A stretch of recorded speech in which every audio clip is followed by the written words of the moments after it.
What's going on, my fellow gun dogs? I have recently had a little time off for not necessarily good reasons. I did participate in the end love life cycle that this particular generation of humans might refer to as a funeral, which I imagine are different regionally. Are they always called funerals? That might be something to look into. I'm curious, but anyway, a lot of times people say funerals are for the living, which is I definitely I agree. But during that time off, I did see some movies.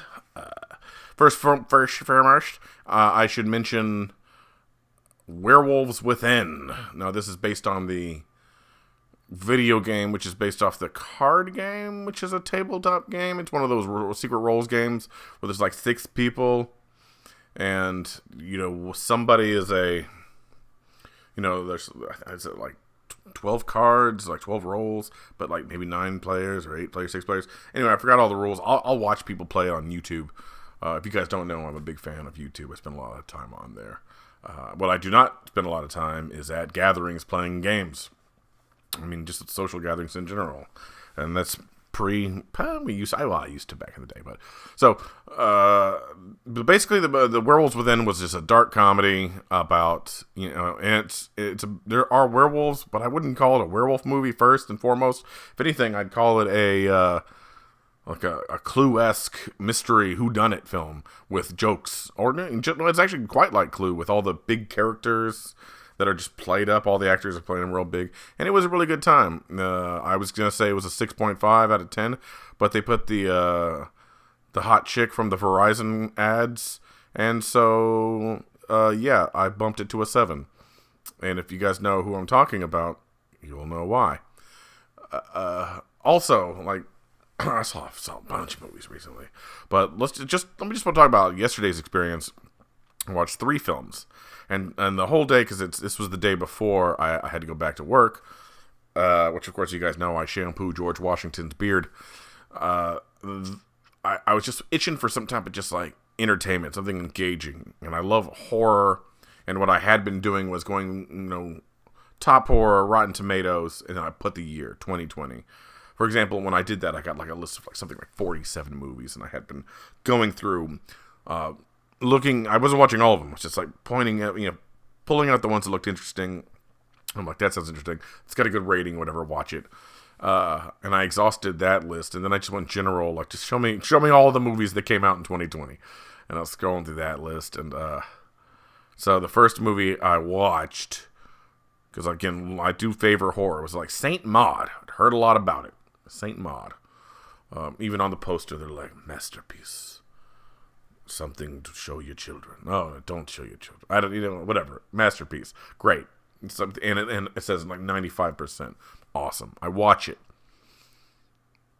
Yeah, it was great. But it was like art house great. It wasn't, monster, slasher, alien. It was a slow burn. Yeah, there was like tension and there were scenes that made me like uncomfortable. And at the end, I was like, wow, what a well-made movie that I just really felt wasted my time because that wasn't what I was there for. That's okay. You ever order something and then see someone else's food come into another table and you're like, that looks amazing. That's what I wanted. I mean, you still enjoy whatever it is you had to the threshold. But it's like, I know there's other movies out there. Even Werewolves Within was a better experience and a more enjoyable experience than what I wanted to get from a film than Saint Maud. But Saint Maud, excellent horror. Glad I saw it. Pooh. Then I'm scrolling down, and I'm like, I see Shadow. And it's from the director of like, Hero and House of Flying Daggers. So I'm like, yes, martial arts. I clicked on it, and one guy, just the first critic review was one of the best martial arts films I've ever seen. I'm like, say no more. How could this be bad? And neglecting the fact that I really didn't enjoy Hero that much. I forgot that.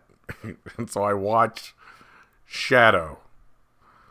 And eventually I go, it's like, I'm sorry, it wasn't supposed to be martial arts in my martial arts movie. Like, there was martial arts, like, at the end. At the end, there was a climax. And I could tell this was the combat climax of the film. And after it was over, the fighting and everything, I was like, okay. There was 30 minutes left. I thought, I got it. I got it. And I literally was like about to stop it. I was like, okay, yeah, they killed the shadows, so-and-so significant. I'm like, yeah, okay, you've been betrayed, cool. And then, just very shortly after that, something else happened. And I was like, oh, that's kind of interesting. And they bought themselves a few more minutes. And so in the last 30 minutes, it turned into this whole, end of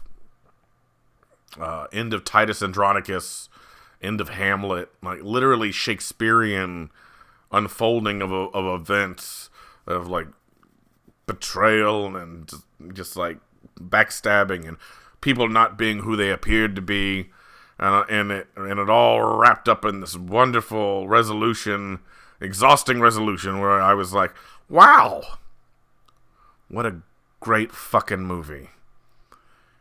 Not what I signed up for. Again.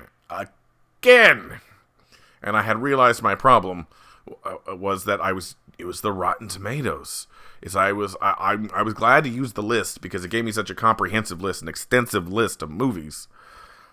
But I kept also looking at, I was like 95%, because the last two movies, Saint Maud and like Shadow, I think were both like 95%. I'm like, good. The mistake and the problem was I was getting good movies. And the reality is, movies I wanted to be like engaged and entertained at like not a 95, but at like a 63 or maybe even a 43. Like I want to watch a movie where at the end of it, like half the audience goes, "What the fuck was that?" And then I leave. I'm like, "That was pretty great. I had a good time. And that's not what happened. And so I went. I texted Buddy. I was like, "That's it. I'm going for bust here. I'm cashing out. I'm just gonna watch Godzilla vs. Kong," which I had only didn't watch because I had watched like 2 spoiler reviews already and watched like some highlights on YouTube. I knew what all the beats were gonna be, and it wasn't a big like it was gonna be flashy action, and you know what, it semi-delivered. It was fine. I'm glad I watched it, but the weird thing is, I didn't enjoy it as much as I thought I would. The monster fighting was cool, but the people, all the human stuff was so bad it took away from the movie. Especially Millie Brown from Stranger Things. I don't dislike her as an actress. I'm kind of indifferent, but her character was just she was eye rolling, and she had her friend there who was just completely something that's like, I guess, a New Zealand boy, and he didn't contribute to anything. And some people online, all these people who reviewed it earlier, were saying like that whole section could have been removed. I'm being more specific. I just, not only could have been removed, but again, it was cringy for me. Now the bad guys were good. Even the human bad guys, because they were all like, we're gonna be the I can't do the accent, I was doing it earlier, but then we're building the apex better, and then there was the Japanese, like, I'm gonna control this mech with my brain, and like, perfect, over the top villains, loved it. But I mean, I liked the one everyone hated. I liked King of the Monsters, the one that was all dark and grainy and you can't see shit, because it was just like the most true to Godzilla lore. And I mean, that was my oatmeal. This is good. So the whole day wasn't a bust. I saw 2 great movies and one kind of a blah. But I mean, what can I say? Godzilla vs. Kong is directed by Adam Wingard, who did You're Next. I highly recommend that. And I only bring that up because I should also mention I watched Ready or Not finally, which was excellent, but it was still fairly heavily influenced, and a not as good version of You're Next. So took these off for the glare and whatnot. So anyway, so I've seen some movies. What have you seen?